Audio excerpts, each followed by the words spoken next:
Mas a gente vai falar agora sobre amamentação. E algumas questões podem ser muito desafiadoras para umas, enquanto mais fáceis para outras. Também é bom a gente deixar isso muito tranquilo aqui, para ninguém sentir um peso desnecessário, porque a gente já tem muita culpa na nossa cabeça, né, para lidar com elas. Então, a nossa intenção aqui é ajudar. A você que acabou de ter bebê e que tem bastante leite, que está amamentando, mas também a você que está precisando de uma mãe que queira armazenar leite e doar leite. Então, vamos lá. Vamos tentar aprender sobre esse assunto com a obstetra, ginecologista, a doutora Carolina Cursi.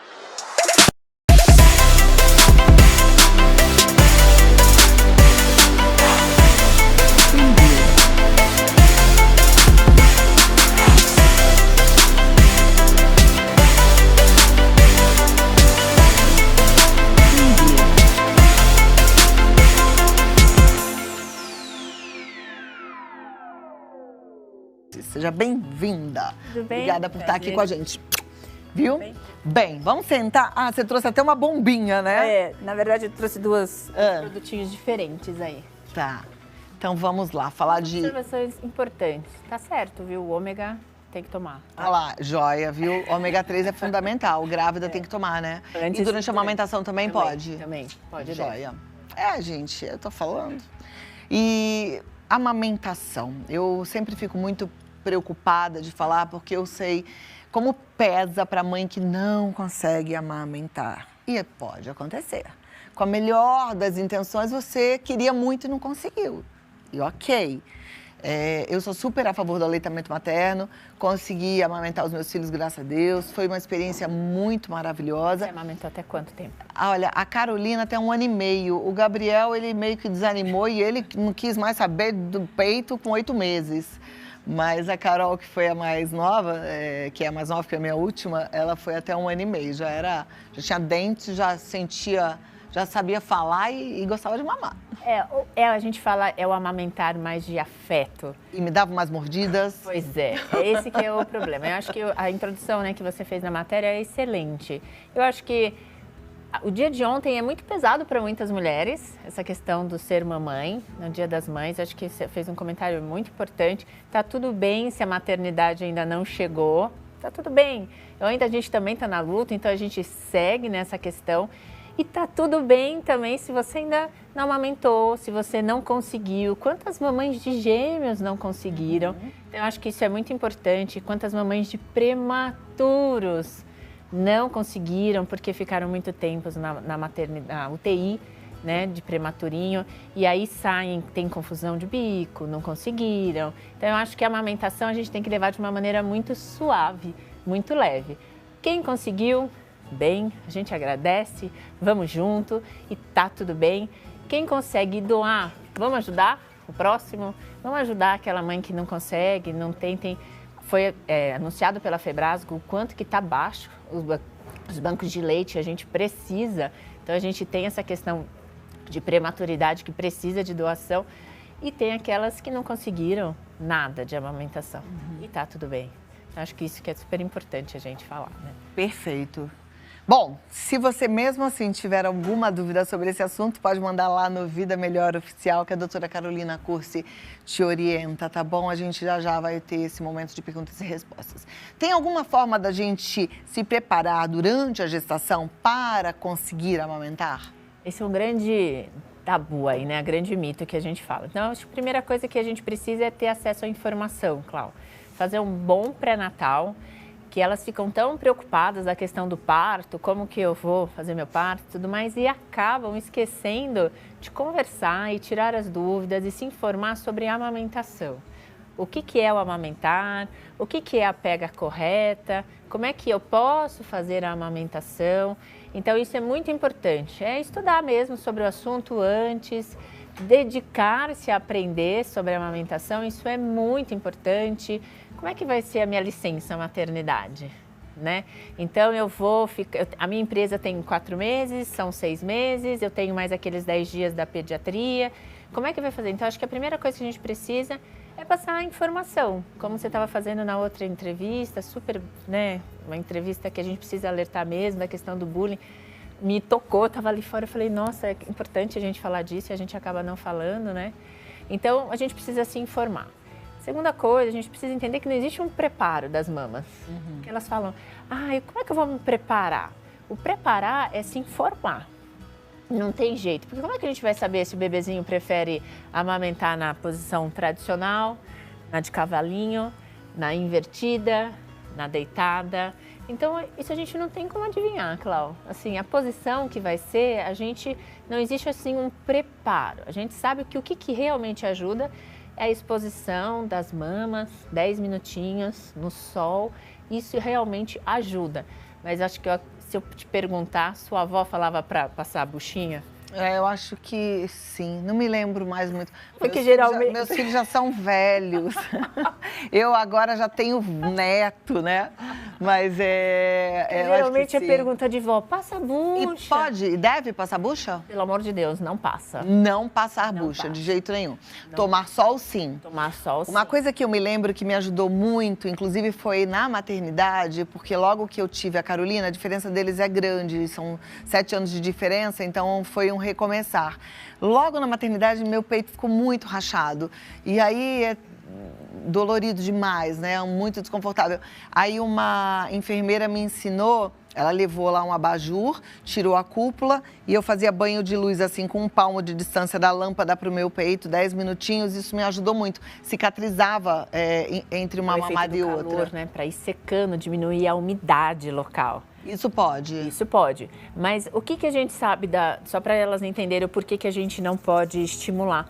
Porque agora, com os últimos trabalhos, tem até paciente que entra em trabalho de parto prematuro, se você estimular. É mesmo? Olha que coisa séria isso. Então, nada de esfregar mama, isso não. Aquela história de machucar, porque libera um hormônio chamado ocitocina. E a ocitocina pode ser que, se tiver uma paciente, uma mulher gestante mais sensível, pode sim, naquela paciente, desencadear, sim, um trabalho de parto prematuro. Perfeito. A gente vai continuar falando aqui de coisas que as mamães precisam saber, mas me deu vontade de falar o seguinte: o que você que não é mamãe, você que é sogra, mãe de gestante, pai, amigo, visita, padrinho, na hora que a mamãe for amamentar, pelo amor de Deus, sai do quarto, porque algumas ficam super desconfortáveis. Outra coisa, vai visitar na maternidade, é rápido, entra e sai. Só falar, vim e sai. E pergunta se é para ir também. E tem esse mancol, o quarto é muito cheio, espera sair a visita, dá um tempinho, vê se... Agora os bebês estão ficando dentro do quarto com a mãe. Então, gente, pelo amor de Deus, tem que ter simancol. Vou aproveitar para falar outra coisa para as sogras. Ontem eu falei de sogra no meu Instagram e eu acho que a gente precisa continuar falando. E para mãe também, sogra, mãe, amiga, tudo. Vai visitar uma gestante, não vem com essa de, posso pegar? Não, deixa a mãe, porque esse momento é dela, com o bebê dela. Você chega lá e fala assim, posso te ajudar com alguma coisa? Quer que eu faça alguma coisa na cozinha? Quer que eu faça uma comidinha? Preciso limpar alguma coisa? Preciso lavar alguma coisa? Já que é para ir, visita, dá uma olhadinha, bonitinho e tal, levou o presentinho, ofereça ajuda, pelo amor de Deus, gente. Porque neném não precisa você pegar no colo, depois você vai ter tempo de curtir. Acho que o que você está fazendo é muito importante, porque assim, foi feito um estudo. E assim, o momento mais difícil para a paciente, eu sempre falo informação, eu acho que é assim, sempre bom a gente se respaldar em estudos para a gente poder explicar para a paciente com medicina baseada em evidência. E não um achismo, ou estou falando para criar constrangimento entre a sogra, né? Então é assim, qual o momento mais difícil para a mamãe? É aquele dia quando volta da maternidade, é o pisar, assim, porque aí você está lá com a bolsa, que você está voltando da maternidade, um bebê que chora e você não sabe por que chora, você não aprendeu ainda se é xixi, se é um cocôzinho, se é a fralda suja, se é a comida, você não sabe por que aquele bebê chora. É o marido que olha para você com aquela cara, e aí como que eu ajudo, como é que eu organizo? E assim, e o que eu vejo é o desespero dessa mãe, que ela não consegue verbalizar isso que você está acabando de explicar. Então elas falam para mim, separado, doutora, a senhora pode me ajudar? A senhora pode falar para minha mãe, a senhora pode falar para as visitas. Doutora, puxa a culpa para a senhora. Então, várias vezes eu falo, gente, Minha paciente, ela está precisando descansar, eu que não vou deixar fazer visita, então isso que você está falando realmente é uma verdade. E que as pessoas vão lá e ficam conversando e não vão embora, fazem visita Não, mas é muita longa. falta de noção nossa como mulher, a gente que já passou por isso, é isso que eu fico pensando, gente, nós mulheres já passamos por isso. Você começou a falar, eu me lembro do dia que eu cheguei com o Gabriel em casa, que é meu primeiro filho. Nossa, eu só queria chorar, é exatamente isso, é tudo estranho, gente, é muito difícil. E a gente não pode repetir aquilo que fizeram com a gente e não foi legal. Ah, mas foi com uma ótima intenção. Foi, mas, poxa, vamos ser mais generosas umas com as outras, né? E aí eu acho que, assim, quando elas conseguem, assim, verbalizar, a gente tem que lembrar, né? Recém-nascidos só duram 28 dias, 29 dias. Então, calma, a tempestade vai passar. Então, pergunta realmente do jeito que você falou. Eu posso ir? Tem algum horáriozinho que ele já entrou em alguma rotina ou ainda não? Quer que eu leve algo? Quer que eu ajude em alguma coisa? Quer que eu leve na lavanderia, sua roupa para lavar? Tem alguma maneira que eu posso te ajudar? Eu acho que isso é super importante. Então, quando elas conseguem verbalizar, eu acho que a amamentação realmente é uma jornada, não é fácil. A privação do sono... Nossa. E é engraçado porque, assim, claro, eu já atendi várias colegas que são médicas e tal, e elas falam sempre assim, Carol, a gente faz plantão, a gente acha que vai passar na amamentação, a gente vai tirar de letra, porque a gente já fica acordada mesmo pro plantão, mas é um ficar acordado totalmente diferente. Então, é uma privação do sono puxado, é uma privação do sono que cansa. E sem fim, né? Porque assim, é a noite inteira acordada, porque é 2 horas, a cada 2 horas, a cada 3, vai nessa, às vezes a cada 1, né? E aí no dia seguinte continua na mesma jornada. A minha mãe me ensinou uma coisa, doutora, que pra mim, eu agradeço a minha mãe o tempo todo, eu ensinei pra minha nora e ensino pra todas as minhas amigas. O bebê dormiu? Dorme. Ah, mas eu vou dar atenção. Não, dorme. E é assim, o bebê dormiu, tô cheia de visita em casa. Gente, ele dormiu, vou levar no berço. E não volta, não volta, não volta. Pronto. Cadê ela? Sumiu.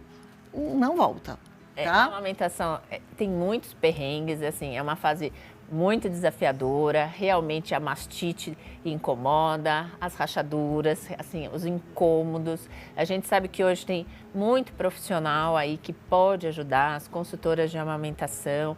Como vocês estavam falando, cuidado com o profissional que você for se orientar, porque eu vejo hoje uma angústia, sabe, Cláudia? Assim, tem que amamentar porque tem que amamentar. Calma, senhora, ela fez de tudo, ela tentou. Eu vejo isso muito no consultório. E pelo contrário, eu também vejo outro ponto. A neném com 1 ano e 10 meses, assim, tá comendo de tudo, se alimenta de tudo, mas ela começa a ter um impacto na vida do casal, na vida dessa mulher. Então a gente tem que saber ponderar o momento da amamentação. Eu acho que não é só 100% amamentação e também não acho que não vamos dar nada, não vamos tentar nada. Eu acho que a amamentação tem que ser de uma maneira amorosa. Acho que isso que é importante. E leve. Ai, se eu tivesse te conhecido antes. Eu voltei a trabalhar, gente, o meu filho tinha 20 dias, por uma situação mega delicada, enfim, eu não tinha como não voltar. Era uma questão de comer, de sustentar a casa. E eu voltei a trabalhar, o Gabriel tinha 20 dias. E a pediatra falava assim, nada, de jeito nenhum, só leite materno. Aí, eu trabalhava num outro programa de televisão, e aí ele ia me encontrar entre um intervalo de uma gravação e outra, e eu ia amamentando no carro, e ele voltava para casa, e foi uma loucura, e eu passava a noite inteira dando mamar para aquela criança, eu trabalhava no dia seguinte, enfim. E aí, até o 6º mês, não tinha nada, era só leite materno mesmo. No final, deu certo, mas... Nossa. Não foi fácil, não foi nada fácil. E era um peso, que a pediatra era uma linha dura, casca grossa. Eu vejo hoje que elas estão assim, claro, tem toda aquela questão, pediatria pró-amamentação, sou super a favor, mas eu acho que assim, a gente tem que ser de uma forma mais amorosa. Olha o peso, até na sua narrativa. Como foi muito sofrido, foi muito sofrido. Não é fácil, não. Como foi difícil, como você deve ter ficado cansada, sem pausa, sem... Mas a gente sobrevive. Sobreviveu, né? Tá Olha, aqui tô viva. Eu tô segunda. Se tivesse sido tão traumático, você também não teria ido pra Carol. É verdade. Ai, meu Deus. E a Carol foi a coisa... A Carol não queria nunca mais parar de mamar na vida. Uma coisa delícia. Vamos lá para as perguntas, gente. Quem mandou pergunta, já fica aí atenta, porque a gente tem respostas. Eu, inclusive, já tenho uma pergunta, já que você tocou no assunto. Depois a gente vem aqui na da Josi, mas sobre mastite. Quais são os sinais de que tá ruim? Então, quando a mama começa a apresentar sinais inflamatórios, que são, tá começando a ficar vermelha, tá começando a ficar tá dolorido, tá começando a ficar duro, aí vai evoluindo para um nódulo, sinal que tem que correr. São sinais inflamatórios. Como é que trata uma mastite? Mastite, na grande maioria das vezes, o médico vai entrar com anti-inflamatório, vai entrar com antibiótico e, em último caso, pode funcionar para drenar aquele pus. O antibiótico e o anti-inflamatório vão prejudicar a amamentação? É isso que ele sempre pergunta. Não, pode amamentar, fica tranquila, fica tranquila. A Josi quer saber assim, meu filho de 4 meses mama a cada 2 horas durante o dia, mas à noite ele não quer. Isso é normal? Tenho medo de que ele fique obeso por mamar muito. Menina abençoada você, Josi do céu. Como assim? Ele só mama de dia e à noite você dorme a noite inteira? Não conta isso pra ninguém. Eu esconde o nome dela, pra ninguém ir lá e perguntar pra ela. Mas tudo bem? Ou ela tem que acordar o bebê? Então, o que a gente vê? A gente sempre vê, acho que pelo jeito como ela tá vendo, o acompanhamento do ganho de peso do bebê. Se o acompanhamento de peso do bebê tá indo bem, não tem problema. Então, a gente precisa ver qual que é esse intervalo. Aí, de 2 em 2 horas ela tá falando. Não, mas durante o dia. Aí à noite não mama. Quanto tempo? Por exemplo, se ele vai dormir às 8 e só acorda depois das 8, 12 horas, é muito tempo para um bebezinho dormir 12 horas. Entendeu? Então, só precisa ver isso. O segredo da amamentação é fácil, Clau. O bebezinho tá ganhando peso? Ótimo, segue o jogo. Mas se ela tá com medo dele ficar obeso... Ele deve estar ganhando peso, Ele deve estar ganhando peso, né? Tá bom. Ai, deixa eu ver a próxima, gente. Andréia, meu filho tem dificuldade em mamar. Devo usar o protetor de mamilo para facilitar a amamentação? Então, qual é a dificuldade? É a dificuldade de pegar? Será que ela tá fazendo o biquinho certinho, ajudando, fazendo o Czinho? Por quê? Usar o protetor de mamilo, porque protetor de mamilo, ele protege o mamilo da roupa, do contato, quando está tendo aquele aumento da sensibilidade. Talvez o que ela esteja falando é aquele que é um copinho, é como se fosse um protetor de silicone que ajuda para o bebê pegar. Se ela estiver usando e não estiver machucando o bico dela, não tem problema, ela pode usar. A Organização Mundial de Saúde e a Febrasgo já se posicionaram com relação a todos os produtos de amamentação. Desde que não atrapalhe o processo de ganho de peso e não prejudique a mãe, pode usar todos os produtos, entendeu? Tá. Ai, uma pena que a gente não tem aqui o bonequinho. Eu gosto quando a gente tem o bonequinho e mostra, né? Sim. Porque também, às vezes, a dificuldade é de acertar essa pega, né? Que a boquinha precisa estar aberta e abraçar todo o mamilo, né? A boquinha sempre é boquinha de peixe. Então, o lábio superior e o lábio inferior, ele tem que estar invertido. Então, bem boquinha de peixe. E se o mamilo for muito grande, não precisa pegar inteiro. Até 50% tá valendo. Legal. Obrigada, Andréia, pela sua pergunta. Boa sorte aí, viu? Érica Martins, minha filha tem 12 anos, amamentei até os 2 e ainda sai dos meus seios um líquido tipo colostro. É normal?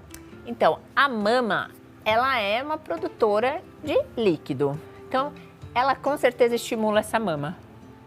Porque quanto mais a gente estimular, não tem nada a ver com essa amamentação dela, porque tem 10 anos que ela não tem a prolactina. Mas ela pode ter estímulo quando ela estiver no seu momento sexual, então ela tem em algum momento. Ou ela está usando anticoncepcional que está deixando o aumento da prolactina, entendeu? Não é um estímulo assim, estou com a mama parada e ela tem uma descarga. Se tiver desse jeito, estou com a mama parada, eu olho para a mama e tem uma descarga, aí é perigoso, precisa ser investigado. Ok. Procura um ginecologista? Um mastologista. Mastologista. Obrigada, Érica. Próxima pergunta, Karina Silva. Ainda não sou mãe, mas pretendo ser. Fui à ginecologista uma vez e ela me disse que o bico do meu peito é pequeno e que provavelmente terei dificuldade para amamentar. Como faço nesse caso? Karina, eu também não sou mãe ainda, mas eu também pretendo ser. E do bico ser pequeno, tá tudo bem. Tá tudo certo, não vai ter problema. Gente, eu não entendi essa médica falar isso. Ai, que vontade de dar uma bronca nela. Porque quando eu engravidei, quando eu casei, também não tinha bico do peito. E quem fez o bico do meu peito foram meus bebês de mamar. Exato. Tá tudo certo. Ai. Hoje eu tô ardida. Doutora Carolina Cursi, mais alguma consideração, assim, um recadinho final que a gente chegou no nosso tempo? Só deixar um aviso para todas as suas telespectadoras, que se tiver condição de usar os produtos, usem com sabedoria. Você trouxe esses produtos, a gente nem viu, deixa eu ver. Esse aqui é a bomba portátil para facilitar a vida, que não precisa mais, você carrega e você é portátil, você bem mais fácil e a sucção dela é melhor do que você fazer manual.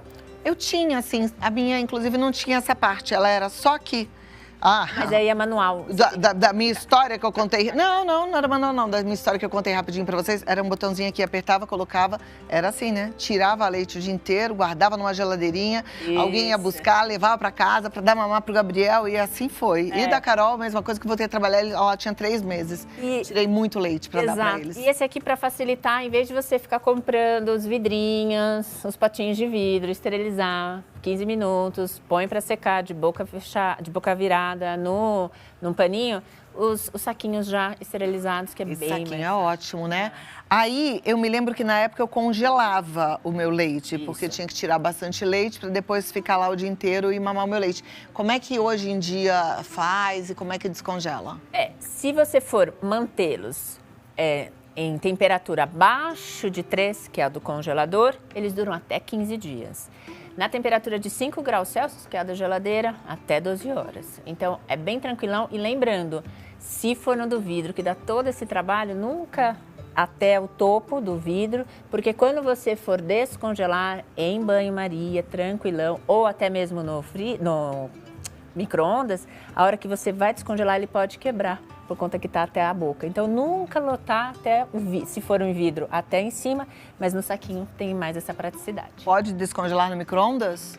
Não é recomendado, mas se for por uma urgência, sim. Descongelou, nunca mais recongele esse leite. Pode esquentar o leite no micro-ondas? Se eu puder recomendar, não. Numa urgência, pode. Tá. Doutora Carolina está no DRA.Carolina Cursi. Segue lá no Instagram, tem mais informações, não é? Com toda certeza. E quero fazer um convite. 20 de maio, às 9 horas, a gente tem um curso de gestante totalmente gratuito. Totalmente gratuito. Não precisa ser minha paciente, nem da clínica. No intuito de trazer informações com medicina baseada em evidência para você que está passando por toda essa dificuldade do mundo da gestação. Segunda? É agora, no dia 20 de maio, sábado. No Laboratório FEME, totalmente gratuito. Segue no meu Instagram para ter todas as informações. Legal, olha lá que boa. Muito obrigada. Eu que agradeço, é um prazer. E até a próxima. E a próxima, então, pelo visto, você já vai vir aqui de barriguinha. Faço votos que eu receba essa bênção, o dom da fecundidade. Obrigada.